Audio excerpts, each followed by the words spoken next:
Child's school could need major infrastructure updates to keep it a safe place to learn, but it comes with a big price tag. Our Lexi Lepoff is looking at this for us. It's a new state report. Lexi, the report finds that it will cost billions of dollars to address school facility needs. Exactly, Brittany. Nearly $10 billion with a B, over the next 5 years to be exact. And nearly 60% of counties statewide have a significant school infrastructure need.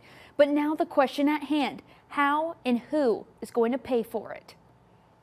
The time is now. State Representative Sam McKenzie bringing attention to the desperate need for school infrastructure upgrades statewide. We need to invest in our public education, and that includes our schools and infrastructure. A new report projecting a need of $10 billion statewide to keep some schools a safe place to learn. Right now, local revenues fund the majority of K-12 capital spending, like property taxes or money from local governments. Tennessee doesn't dedicate state revenue sources for school construction. That to me is not the way it should be. It should be shared. McKenzie says he wants the state to help pay the bill. J.C. Bowman with Professional Educators at Tennessee suggests pooling from sports gambling revenue as an idea. That's one way of making sure you're putting appropriations toward capital needs moving forward. So I think that's some kind of agreement that everybody knows that we need to do. 10% of schools statewide fall in the fair and poor condition category, meaning repairs are required, and more than half a step above in the good category, which means it's meeting code with preventative maintenance and minor repairs. But McKenzie says we can't ignore that large group. When you look at what the good category says, it says that the roof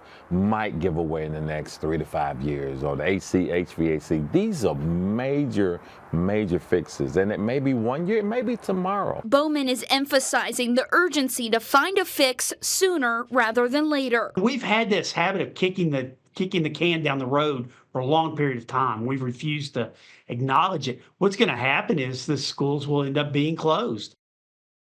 Now, about a dozen schools in the fair to poor condition category are right here in East Tennessee. And again, Tennessee does not dedicate state revenue sources for school construction. 5 of our 8 states bordering us do.